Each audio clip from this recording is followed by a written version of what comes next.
നമസ്കാരം. Spot live ആണ്. ചേർത്തലയിലെ പള്ളിപ്പുറത്തെ ആ വീട് അത് നിഗൂഢതകളുടെ കേന്ദ്രമാണ് എന്ന് ഈ കേസുകൾ വന്നത് മുതൽ തന്നെ എല്ലാവർക്കും വ്യക്തമായിരുന്നു. പക്ഷേ അതിന്റെ ഞെട്ടിക്കുന്ന അമ്പരപ്പിക്കുന്ന വിവരങ്ങളാണ് ഇപ്പോൾ പുറത്തേക്ക് വരുന്നത്. സൈക്കോ കില്ലർ സെബാസ്റ്റ്യൻ ചെയ്തു കൂട്ടിയ ക്രൂരകൃത്യങ്ങൾ അതെന്തൊക്കെയാണെന്നുള്ളതാണ് ഏറ്റവും അമ്പരപ്പിച്ച കാര്യം. അതൊന്നൊന്നായി പുറത്തേക്ക് വരികയാണ്. ഓരോരുത്തരെയും കൊന്ന ശേഷം എങ്ങനെയൊക്കെ അത് മറവ് ചെയ്തു, എങ്ങനെയൊക്കെ തെളിവുകൾ ഇല്ലാതാക്കാൻ ശ്രമിച്ചു. ഇത്തരത്തിൽ ഞെട്ടിക്കുന്ന വിവരങ്ങളാണ് ഇന്ന് ക്രൈംബ്രാഞ്ചിന് മുന്നിലേക്ക് സെബാസ്റ്റ്യൻ തന്നെ മെല്ലെ മെല്ലെ പറഞ്ഞു തുടങ്ങുന്നത്. ആ വാർത്തയിലേക്കാണ് സ്പോട്ട് ലൈവ് ആദ്യം കിടക്കുന്നത്. സ്വാഗതം. സീരിയൽ കില്ലർ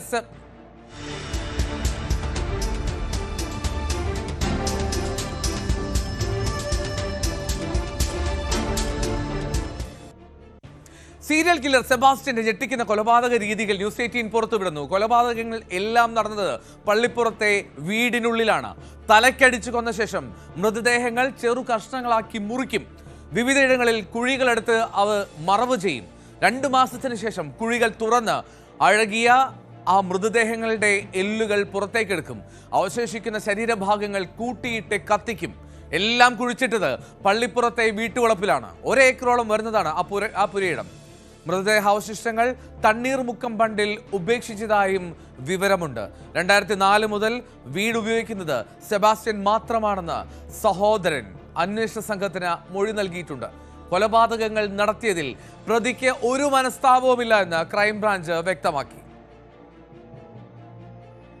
സർ, ഇതിന്റെ ഒരു നിർണായക ഘട്ടത്തിലാണ്. അതെ അതെ തീർച്ചയായിട്ടും സർ, നിർണായകമായ ഒരു ഘട്ടത്തിലല്ലേ ഇത് നിൽക്കുന്നത്? തീർച്ചയായിട്ടും അതെ, നടപടികൾ പ്രൊസീജിയർ നടക്കുകയാണ് നമ്മുടെ. എന്തായാലും പിടിക്കപ്പെടും. തീർച്ചയായിട്ടും പിടിക്കപ്പെടും. ആക്ഷൻ കമ്മിറ്റിയിലെ രൂപേഷ് എന്താണ് പറയുന്നത് കേൾക്കാം. പല ഭാഗങ്ങളിൽ ഇത് ഈ മൃതദേഹ അവശിഷ്ടങ്ങൾ ഉപേക്ഷിച്ചു എന്നുള്ളതാണ് നമുക്ക് അന്വേഷണ സംഘത്തോട് അദ്ദേഹം പറഞ്ഞിരിക്കുന്നത്. കൊല നടത്തിയിരിക്കുന്നതെല്ലാം തന്നെ ഈ വീട് കേന്ദ്രീകരിച്ചായിരിക്കും. ഇവിടെ വെച്ചത് പല ഭാഗങ്ങളായി മുറിച്ച് പല സ്ഥലങ്ങളിൽ ഉപേക്ഷിച്ച് കാണും. അല്ലെങ്കിൽ അത് അതിൻ്റെ അവശിഷ്ടങ്ങൾ ജീർണിപ്പിച്ച ശേഷം അസ്ഥി കഷ്ണങ്ങൾ ഏതെങ്കിലും ലായനിയൊക്കെ ഉപയോഗിച്ച് കത്തിച്ച് ഒരിക്കലും കണ്ടുപിടിക്കാൻ പറ്റാത്ത തരത്തിൽ അത് പല ഭാഗങ്ങളിൽ ഉപേക്ഷിച്ചിട്ടുണ്ടാകും. ക്രൈം നടത്തിയതിൽ പുള്ളി ഒറ്റക്കായിരിക്കും തീർച്ചയായിട്ടും. അതുകൊണ്ടാണ് ഇത്രയും നാളുകളായിട്ടും പുറത്തേക്ക് കാര്യങ്ങളൊന്നും, ഐഷയാണെങ്കിലും ഈ ജൈനമ്മ കേസാണെങ്കിലും അവസാനം വന്നിരിക്കുന്ന നമ്മുടെ കൂത്താട്ടോളം കേസ് ഇപ്പോൾ വന്നിരിക്കുന്നു ഏലിയമ്മയുടെ, അതും വിശദമായ അന്വേഷണത്തിൻ്റെ ഭാഗമായിട്ട് പോകേണ്ടതായിട്ടുണ്ട്. ഇതിനെല്ലാം ചുറ്റിപ്പറ്റി നിൽക്കുന്ന മറ്റൊരു വളരെ പ്രധാനപ്പെട്ട കാര്യം DNA പരിശോധനാ ഫലം പുറത്തു വന്നിട്ടില്ല എന്നുള്ളതാണ്. രക്തസാമ്പിളുമായി ബന്ധപ്പെട്ട കാര്യങ്ങൾ മാത്രമാണ് ജൈനമ്മയുമായി ബന്ധപ്പെട്ട് സാമ്യമുണ്ട് എന്ന് പറയുന്നത്. പക്ഷേ ഈ അസ്ഥി കഷ്ണങ്ങളിൽ നിന്നും നമ്മുടെ DNA പരിശോധനാ ഫലം പുറത്തു വന്നെങ്കിൽ മാത്രമേ ഇത് ഐഷയാണോ ബിന്ദുവാണോ ജൈനമ്മയാണോ ഈ ഏറ്റവും അവസാനം റിപ്പോർട്ട് ചെയ്ത കേസാണെങ്കിലും ഒക്കെ അത് ആരുടേതാണെന്ന് തിരിച്ചറിയണം. ഇനി ഇതൊക്കെ മാറ്റിവെച്ച് മറ്റൊരു സ്ത്രീയാണെങ്കിൽ അന്വേഷണം ആ വഴിക്കും പോകേണ്ടതായിട്ടുണ്ട്. ശരണ്യ സ്നേഹജൻ വാർത്തയുടെ വിവരങ്ങളുമായി ചേർത്തലിൽ നിന്നും ചേരുകയാണ്. ശരണ്യ, എന്തൊരു കൊടും ക്രൂരനാണ് അയാൾ. തലക്കടിച്ച് കൊല്ലുക, തലക്കടിച്ച് വീട്ടിനുള്ളിൽ തൻ്റെ മുന്നിൽ പിടഞ്ഞു വീഴുന്ന എത്ര സ്ത്രീകൾ. ആ സ്ത്രീകൾ ആ അവസാന ശ്വാസത്തിനായി കേഴുമ്പോഴും അതിലൊരു ആനന്ദം കണ്ടെത്തുന്ന സൈക്കോ കില്ലറാണ്. ഇയാൾ എന്തൊക്കെയാണ് ക്രൈംബ്രാഞ്ചിന് മുന്നിൽ സമ്മതിച്ചിട്ടുള്ളത്?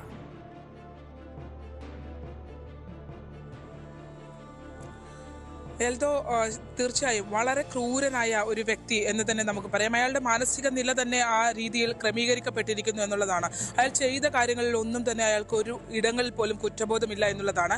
മറ്റൊന്ന്, പോലീസ് ചോദ്യം ചെയ്യുന്ന ഘട്ടത്തിലേക്ക് വരുമ്പോൾ, അന്വേഷണ സംഘത്തിന്റെ മുന്നിലേക്ക് വരുമ്പോൾ ഓരോ സമയവും അതിനെ അഭിമുഖീകരിക്കാനും അതിനെ പിടിച്ചു നിൽക്കാനും വേണ്ടി അയാൾ സ്വയം മാനസികമായി തന്നെ തയ്യാറെടുക്കുന്നു എന്നുള്ളതാണ്. അയാളുടെ ഉപബോധ മനസ്സ് തന്നെ അതിനെ തയ്യാറെടുക്കുന്നതായാണ് ചോദ്യം ചെയ്യലിലെ ഘട്ടങ്ങളെക്കുറിച്ച് നമ്മൾ സംസാരിച്ചപ്പോൾ അന്വേഷണ ഉദ്യോഗസ്ഥർ തന്നെ നമ്മളോട് പറയുന്നത്. ഒരു ഘട്ടത്തിൽ അയാൾ കാര്യങ്ങൾ പറഞ്ഞു തുടങ്ങിയാൽ പിന്നീട് അയാൾ തന്നെ അത് നിർത്തിയതിനു ശേഷം പിന്നീട് ആലോചനയാണ്. ആലോചനയ്ക്ക് ശേഷം പിന്നെ ഒരു മൗനമാണ്. അതിനുശേഷം അയാൾ വളരെ കണ്ണിങ്ങായി ചിന്തിച്ചാണ് ഓരോ കാര്യങ്ങളും പുറത്തേക്ക് പറയുന്നുള്ളതാണ്.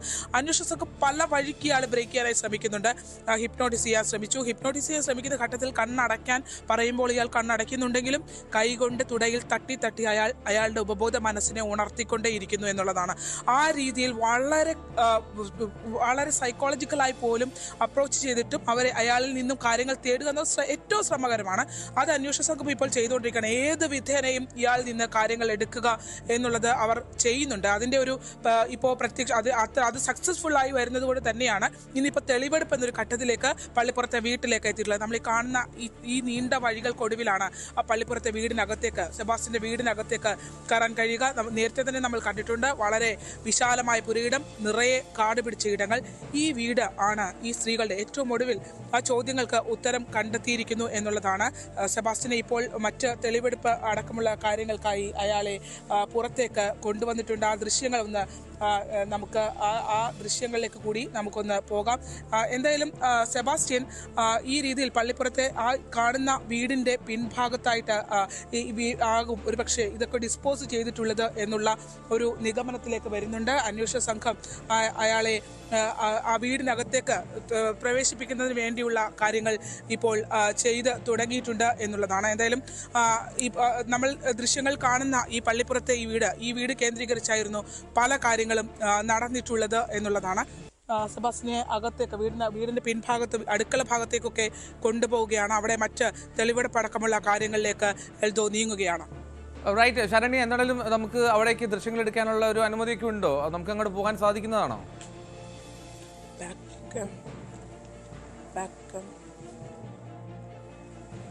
എൽദോ, ഇതിനകത്ത് വളരെ പ്രധാനപ്പെട്ട ഒരു കാര്യം എന്ന് പറയുന്നത് തീർച്ചയായും ഈ സംഭവങ്ങളുമായി ബന്ധപ്പെട്ട് ഇപ്പോൾ സെബാസ്റ്റ്യന്റെ വീടിന്റെ അടുക്കള ഭാഗത്ത് ആണ് ഇവിടെ എത്തിച്ചിട്ടുള്ളത്. സെബാസ്റ്റ്യൻ ഇപ്പോൾ അടുക്കള ഭാഗത്തായിട്ടുള്ളതാണ്. ഈ വീട്, നമ്മൾ ഈ കാണുന്ന ദൃശ്യങ്ങൾ കാണുന്ന ഈ വീടിലായിരുന്നു ഈ ക്രൂരമായ കൊലപാതകങ്ങൾ നടന്നത്. അതായത് ഈ സ്ത്രീകളെല്ലാം എവിടെ എന്ന ചോദ്യത്തിന് ഈ വീടിന്റെ പല ഭാഗങ്ങളിലായി മണ്ണിൽ അവർ ഉറങ്ങുന്നുണ്ട് എന്നുള്ളത് തന്നെ നമുക്ക് പറയാൻ കഴിയും.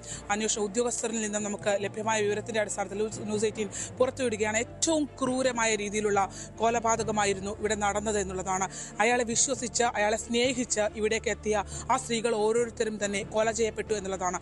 തലക്കടിച്ച് സ്ത്രീകളെ കൊലപ്പെടുത്തിയ ശേഷം ഈ വീടിനകത്ത് പല കഷ്ണങ്ങളായി അത് മുറിക്കുന്നു. അയാൾ തന്നെ ഇതെല്ലാം ചെയ്യുന്നു, മുറിക്കുന്നു. അതിനുശേഷം ഈ പുരയിടത്തിന്റെ പല ഭാഗങ്ങളിലായി അയാൾ അത് ഡിസ്പോസ് ചെയ്തു എന്നുള്ളതാണ്. ആ രീതിയിൽ ചെറിയ കുഴികൾ എടുക്കുന്നു. ആ കുഴികളെടുത്ത് ഇയാൾ അതിനകത്ത്, അതായത് ഈ മുറിച്ച മൃതദേഹാവശിഷ്ടങ്ങൾ ചെറിയ കഷ്ണങ്ങളാക്കി, ആർക്കും സംശയം തോന്നാത്ത രീതിയിൽ വലിയ കുഴികളല്ല, ചെറിയ ചെറിയ കുഴികളെടുത്ത് ആ കുഴികൾക്കുള്ളിലേക്ക് ഈ മൃതദേഹാവശിഷ്ടങ്ങൾ അയാൾ മാറ്റിയ ശേഷം പിന്നീട് അത് കുറച്ച് നാളുകൾക്ക് ശേഷം അത് അഴുകുന്ന ഒരു സമയം കൊടുക്കുന്നു. 2-3 മാസങ്ങൾക്ക് ശേഷം വീണ്ടും അതിനെ പുറത്തേക്ക് എടുത്ത ശേഷം പിന്നീട് ആ പുറത്തേക്ക് എടുക്കുന്ന ആ മൃതദേഹാവശിഷ്ടങ്ങളെ അയാൾ കൂട്ടിയിട്ട് കത്തിച്ചു എന്നുള്ളതാണ്. അതായത് ഇത് ഒരു കാര്യം നമുക്ക് ഉറപ്പിച്ച് പറയാം, ജൈനമ തിരോധാന കേസിൽ ഇയാൾ പിടിക്കപ്പെടും എന്നുള്ള ഉറപ്പായ ഘട്ടത്തിൽ അയാൾക്ക് അവിടെ ഒരു പാളിച്ച അയാൾക്ക് പറ്റി എന്ന് മനസ്സിലായ ഘട്ടത്തിൽ അയാൾ എത്തി മറ്റ് ഇടങ്ങളിൽ ഉണ്ടായിരുന്ന അവശേഷിച്ച സാധനങ്ങളെല്ലാം തന്നെ ശരീരഭാഗങ്ങളിലെ അവശിഷ്ടങ്ങളൊക്കെ കൂട്ടിയിട്ട് കത്തിച്ചതായിരിക്കാം ഈ നമ്മൾ കണ്ടെത്തിയ ഈ ജൂലൈ 24 പുറത്തേക്കെടുത്ത ആ എല്ലിൻ കഷ്ണങ്ങളൊക്കെ എന്ന് തന്നെ നമുക്ക് അനുമാനിക്കാം. അങ്ങനെയാണെങ്കിൽ അത് ഒന്നിലധികം സ്ത്രീകളുടേതാണ് എന്നുള്ള ഒരു നിഗമനത്തിലേക്ക് തന്നെ നമുക്ക് പോകേണ്ടി വരും. പള്ളിപ്പുറത്തെ വീട് അതിക്രൂരമായ കൊലപാതക പരമ്പരകൾക്കാണ് വേദിയായത്. അതിൽ തന്നെ സെബാസ്റ്റ്യനെ സംബന്ധിച്ചിടത്തോളം ബിന്ദു പത്മനാഭന്റെ കോടികളുടെ സ്വത്തുക്കൾ സമ്പാദിച്ച ആളാണ് സെബാസ്റ്റ്യൻ. ബിന്ദു പത്മനാഭൻ എന്ന സ്ത്രീയെ, MBA ബിരുദാനന്തര ബിരുദധാരിയായ ആ സ്ത്രീയെ അയാൾ വളരെ സൗഹൃദം നടിക്കുന്നു, ദല്ലാളായ അവരെ അപ്രോച്ച് ചെയ്യുന്നു. ബിന്ദുവിന്റെ സഹോദരനെതിരെ ബിന്ദു പ്രൊട്ടക്ഷൻ ഓർഡർ എടുപ്പിക്കുന്നു. അച്ഛനും അമ്മയും വളരെ കുറഞ്ഞ കാലയളവിൽ തന്നെ സെബാസ്റ്റ്യനുമായിട്ടുള്ള സഹകരണം തുടങ്ങി കാലയളവിൽ തന്നെ മരണപ്പെട്ടു പോകുന്നു. അതിനുശേഷം പിന്നീട് ബിന്ദുവിനെ മുഴുവൻ ഇവരുടെ ഒരു നിയന്ത്രണത്തിലേക്ക് കൊണ്ടുവരാനായിട്ട് ഇവർക്ക് കഴിഞ്ഞു എന്നുള്ളതാണ്. നമ്മളോട് സതീശൻ വെളിപ്പെടുത്തിയ പ്രധാനപ്പെട്ട ഒരു വെളിപ്പെടുത്തലുണ്ട്. അതായത് 2006 ബിന്ദു ഭൂമി വിൽപ്പനയുമായി ബന്ധപ്പെട്ട് ഇവിടെ പള്ളിപ്പുറത്ത് സതീശന്റെ ലോഡ്ജിൽ എത്തിയിരുന്നു. സെബാസ്റ്റ്യനുമായാണ് അന്ന് എത്തിയത്. ലോഡ്ജിന്റെ മുന്നിൽ കാറ് പാർക്ക് ചെയ്ത കാറിന്റെ പുറത്ത് വെച്ച് ഈ സ്ഥലം ഭൂമി വിൽപ്പനയുടെ രേഖകൾ ബിന്ദു കൈമാറി എന്നുള്ളത് സതീശൻ നമ്മളോട് പറഞ്ഞു. പിന്നീട് ഈ വീട്ടിലേക്ക് പിറ്റേ ദിവസം അമ്പലപ്പുഴയിലെ സ്ഥലം കാണാനായി പോകുന്ന ഘട്ടത്തിൽ ഇവിടെ എത്തിയപ്പോൾ അന്ന് രാത്രി സതീശൻ പറഞ്ഞത് ബിന്ദു പത്മനാഭനും സെബാസ്റ്റ്യനും അന്ന് ഈ വീട്ടിൽ ഒരുമിച്ച് താമസിച്ചിരുന്നു എന്നുള്ളതാണ്. അപ്പോൾ ബിന്ദു 2006 മിസ്സിംഗ് ആവുന്നു എന്നുള്ള ഒരു കണക്കുകൂട്ടലിലേക്കാണ് അന്വേഷണ സംഘം എത്തി നിൽക്കുന്നത്. ഈ 2006 കാലയളവിൽ ഈ ഏറ്റവും ഒടുവിൽ എല്ലാ ഭൂമി ഇടപാടുകളും നടന്ന ബിന്ദുവിനുള്ള എല്ലാം കൈക്കലാക്കി വിധേയരാക്കിയ ശേഷം അവരെ ക്രൂരമായി കൊലപ്പെടുത്തി എന്നുള്ള ഞെട്ടിക്കുന്ന വിവരങ്ങളാണ് നമുക്ക് പുറത്തു വരാൻ കഴിയുന്നത്. അതിൽ ഇപ്പോൾ തന്നെ 3 സ്ത്രീകൾ തിരോധാനവുമായി ബന്ധപ്പെട്ട് കൃത്യമായി കണക്റ്റഡ് ആണ് ഇയാൾ എന്നുള്ളത് അന്വേഷണ സംഘം തന്നെ സ്ഥിരീകരിക്കുന്നുണ്ട്. 2 സ്ത്രീകൾ കൂടി സമാനമായ സാഹചര്യത്തിൽ മിസ്സിംഗ് ആണ്. അവരെവിടെയെന്ന് ആർക്കും അറിയാത്ത ഒരു അവസ്ഥ കൂടിയുണ്ട്. ആദ്യം പോവുകയാണെങ്കിൽ 2006 ബിന്ദു പത്മനാഭൻ, 2013 ആയിഷ, ഒപ്പം തന്നെ 2018 വരികയാണെങ്കിൽ നമ്മൾ കൂത്താട്ടുകുളത്ത് പോയി കണ്ട ഏലിയാമ്മ എന്ന സ്ത്രീ, അതും സമാനമായ സാഹചര്യത്തിൽ മിസ്സിംഗ് ആയ സ്ത്രീയാണ്. അവിടെ നിന്ന് വരികയാണെങ്കിൽ 2024 ജൈനമ തിരോധാന കേസ്. ജൈനമ തിരോധാന കേസിലൂടെയാണ് ഇയാൾ പിടിക്കപ്പെടുന്നത്. ജൈനമ തിരോധാന കേസിൽ ഇയാൾ ഈരാറ്റുപേട്ടയിൽ നിന്നും വിളിച്ച ആ ഫോൺ കോൾ, എല്ലാ സ്ത്രീകളെയും ഇയാൾ അപായപ്പെടുത്തിയ ശേഷം അവരുടെ വീടുകളിലേക്ക് അവരുടെ നമ്പറിൽ നിന്നും ജീവിച്ചിരിപ്പുണ്ട് എന്ന തോന്നൽ ഉണ്ടാക്കത്തക്ക രീതിയിൽ ഫോൺ കോൾ വരുന്നു. ആ ഫോൺ കോളുകളുടെ പശ്ചാത്തലത്തിൽ അവർ ജീവിച്ചിരിപ്പുണ്ട് എന്നൊരു കണക്കുകൂട്ടലിലേക്ക് ബന്ധുക്കൾ നീങ്ങുന്നു. കുറെ നാളുകൾ കബളിപ്പിച്ച് മുന്നോട്ട് പോകുന്നു. ബിന്ദുവിന്റെ കേസിലൊക്കെ വളരെ ട്രെയിൻഡ് ആയിട്ടാണ് ഇയാൾ ഈ കാര്യങ്ങളെല്ലാം ചെയ്തു പോയത് എന്നുള്ളതാണ്. അതായത് ബിന്ദുവിന്റെ ബന്ധുക്കളുടെ വീട്ടിലേക്ക് ബിന്ദു എന്ന് തോന്നിക്കുന്ന സ്ത്രീകളെ എത്തിക്കുന്നു. അവരെ ബിന്ദുവിന്റെ ബന്ധുക്കൾ ഇറങ്ങി വരുമ്പോൾ ഇത് ബിന്ദു വാഹനത്തിൽ കയറി പോകുന്നത് ബിന്ദുവാണ്. അങ്ങനെ പലരെയും തെറ്റിദ്ധരിപ്പിച്ച് ബിന്ദു ജീവനോടെ ഉണ്ട് എന്നുള്ളൊരു കണക്കുകൂട്ടലിലേക്ക് ഇയാൾ നീങ്ങി നിന്നു. അന്വേഷണ സംഘം ഉൾപ്പെടെ അയാൾ തെറ്റിദ്ധരിപ്പിച്ചു എന്നുള്ളതാണ്. 2017 ബിന്ദു പത്മനാഭന്റെ സഹോദരൻ ഉൾപ്പെടെ പരാതി നൽകുന്നത് 2017 ആ കാലയളവ് വരെ അയാൾ വളരെ വിദഗ്ധമായി എല്ലാവരെയും കബളിപ്പിച്ച് മുന്നോട്ട് പോയി. അതിനിടയിൽ പല സ്ത്രീകളും ബലിയാടായിട്ടുണ്ടാകും. ഒരു പക്ഷേ പുറത്തു വന്നത് ആയിഷയും ജൈനമയും അടക്കമുള്ള പേരുകളാണെങ്കിൽ അതിനപ്പുറത്തേക്ക് പല സ്ത്രീകളും ഇരകളായിട്ടുണ്ടാകും എന്നുള്ളത് നമുക്ക് അനുമാനിക്കാം. അവർക്കൊക്കെ ഒരുപക്ഷെ ഈ സ്ത്രീകളെ ഒന്നും തന്നെ കണ്ടെത്താൻ കഴിയാത്ത സാഹചര്യം എന്നെങ്കിൽ ഈ സ്ത്രീകൾ ആരും തന്നെ എല്ലാവരും ഒറ്റപ്പെട്ട് ജീവിക്കുന്ന, ഭർത്താവിനാൽ ഉപേക്ഷിക്കപ്പെട്ട, ഒരുപക്ഷെ ചോദിച്ചു വരാൻ മക്കൾ പോലും ഇല്ലാത്ത ആളുകളൊക്കെയാണ് എല്ലാവരും. അതുകൊണ്ട് തന്നെ പല ഈ ആലപ്പുഴയിലെ ഒരു തീർത്ഥാടന കേന്ദ്രമൊക്കെ കേന്ദ്രീകരിച്ചുകൊണ്ട്, പ്രാർത്ഥനാലയമൊക്കെ കേന്ദ്രീകരിച്ചുകൊണ്ട് അവിടുത്തെ സ്ത്രീകൾ ജൈനമ തിരോധാനത്തിന് ശേഷം അവിടെ ഉണ്ടായിരുന്ന ഒരു സ്ത്രീയെ കൂടി അയാൾ അപ്രോച്ച് ചെയ്തിട്ടുണ്ട് എന്നുള്ളത് അവരുമായിട്ടുള്ള വാട്സപ്പ് ചാറ്റുകളൊക്കെ പോലീസിന് ലഭ്യമായിട്ടുണ്ട്. അപ്പോൾ ഇയാൾ ഒരു കുറ്റകൃത്യം നിർവഹിച്ചു കഴിഞ്ഞാൽ അയാൾക്ക് യാതൊരു കുറ്റബോധവുമില്ല. അയാൾ അടുത്തതിലേക്ക് പോകുന്നതിനകത്ത് അയാൾക്ക് ഒരു പ്രതിസന്ധിയും അനുഭവപ്പെടുന്നില്ല. ഇത് നടന്നതിനെ കുറിച്ച് അയാൾ ഒട്ടും ബോധവാനായി അല്ലെങ്കിൽ അതിനെക്കുറിച്ച് ചിന്തിച്ച അയാളുടെ മാനസിക നിലയ്ക്ക് ഒരു മാറ്റവും അയാൾ വരുത്തുന്നില്ല. വളരെയധികം ആത്മവിശ്വാസത്തോടെ കൂടി മുന്നോട്ട് പോകുന്നു. ഹിപ്നോട്ടിസം അടക്കമുള്ള മാർഗങ്ങൾ ഈ സെബാസ്റ്റ്യനുമായി ബന്ധപ്പെട്ട് അന്വേഷണ സംഘം നോക്കുന്നുണ്ട്. സൈക്കോളജിസ്റ്റുകളുടെ സഹായം തേടുന്നുണ്ട്. അത്തരത്തിൽ ഹിപ്നോട്ടിസം അടക്കമുള്ള കാര്യങ്ങൾ ചെയ്യാൻ ശ്രമിക്കുന്ന ഘട്ടത്തിൽ കണ്ണടയ്ക്കാൻ പറയുമ്പോൾ അയാൾ ഉപബോധ മനസ്സിനെ ഉണർത്തുന്നതിന് വേണ്ടി തുടയിൽ അയാളുടെ കൈകൾ കൊണ്ട് അടിച്ചുകൊണ്ടേയിരിക്കും എന്നുള്ളതാണ്. അത്തരത്തിൽ വളരെ വിചിത്രമായ മാനസികാവസ്ഥയുള്ള, വളരെയധികം ക്രൂരനായ, അതീവ ഉപദ്രവകാരിയായ, അത്രയധികം ഭയം തോന്നേണ്ട ഒരു ക്രിമിനൽ തന്നെയാണ് സെബാസ്റ്റ്യൻ. എൽദോ, ഇത്തരത്തിൽ ഒരുപാട് കാര്യങ്ങൾ ഇങ്ങനെ പുറത്തേക്ക് വരുന്നു ശരണ്യ. പക്ഷേ അപ്പോഴും ഈ സെബാസ്റ്റ്യൻ നടത്തിയ ക്രൂരകൃത്യങ്ങൾക്കൊക്കെ എങ്ങനെ തെളിവ് കണ്ടെത്താൻ കഴിയുമെന്നുള്ള ഒരു വെല്ലുവിളി ഉണ്ടാകില്ലേ? പ്രത്യേകിച്ചും ഇയാളിപ്പോൾ വീട്ടിനുള്ളിൽ തലക്കടിച്ച് കൊന്ന ശേഷം അവിടെ മുഴുവൻ വൃത്തിയാക്കുന്നു. ശരീരഭാഗങ്ങൾ പല കഷ്ണങ്ങളാക്കി നുറുക്കിയ ശേഷം ആ വീടിൻ്റെ പുരയിടത്തിൽ പലയിടത്തായി കുടിച്ചിടുന്നു. അഴുകിയ ശേഷം അത് കത്തിക്കുന്നു. അത്തരത്തിൽ വല്ലാത്ത പ്ലാൻഡ് ആയിട്ടുള്ളൊരു എക്സിക്യൂഷനാണ് ഇയാൾ ഇതുവരെ നടത്തി വന്നത്. അപ്പോൾ ഈ ക്രൈംബ്രാഞ്ച് സംഘത്തിന് അല്ലെങ്കിൽ മറ്റ് പോലീസ് സംഘമൊക്കെ നേരിടുന്ന ഒരു പ്രശ്നം, ഇത് എങ്ങനെ ഇതിൻ്റെ തെളിവുകൾ ശാസ്ത്രീയമായി കണ്ടെത്തുക എന്നുള്ളതാണല്ലോ. മാത്രമല്ല ഇയാൾ എന്തെങ്കിലും വിട്ട് സമ്മതിക്കുന്നുണ്ടോ? ഈ പറഞ്ഞ കാര്യങ്ങളൊക്കെ അയാൾ ഏതെങ്കിലും സമയത്തോ സാഹചര്യത്തിലോ സമ്മതിക്കുന്നുണ്ടോ താൻ ഇങ്ങനെയൊക്കെ ചെയ്തിട്ടുണ്ട് എന്നുള്ളത്?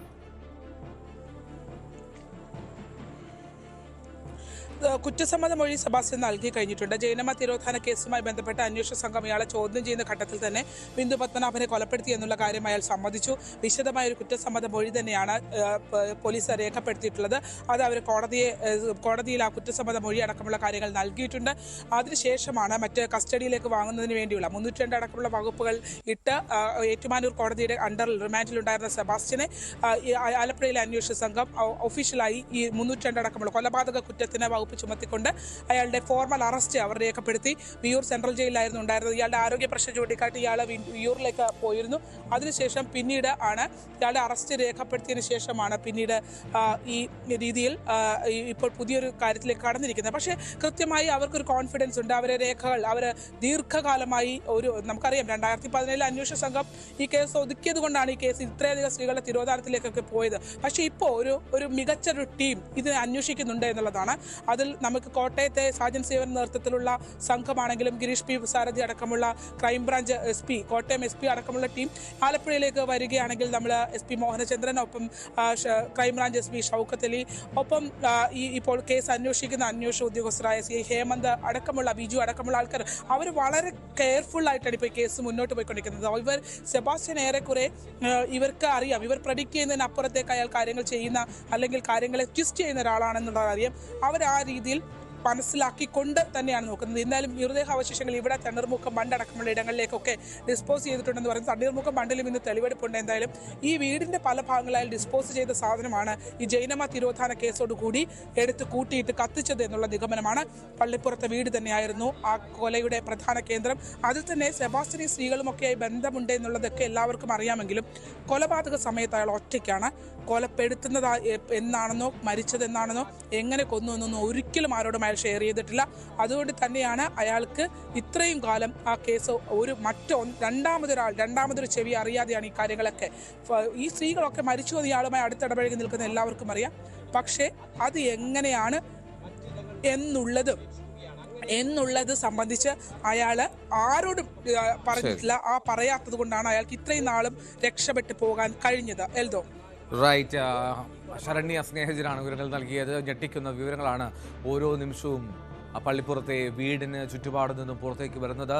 ഇനിയും കൂടുതൽ നിഗൂഢതകൾ അവിടെ തങ്ങി നിൽക്കുന്നുണ്ട് എന്നുള്ള കാര്യത്തിൽ സംശയമില്ല. കൂടുതൽ വിവരങ്ങൾ, തെളിവുകൾ ശേഖരിക്കാൻ കഴിയട്ടെ അന്വേഷണ സംഘത്തിന് എന്ന് മാത്രം ആശംസിക്കാം. ശരണ്യ സ്നേഹജൻ ചേർത്തലയിലെ പള്ളിപ്പുറത്തെ സെബാസ്റ്റ്യൻ്റെ ആ പുരയിടത്തിൽ നിന്നാണ്.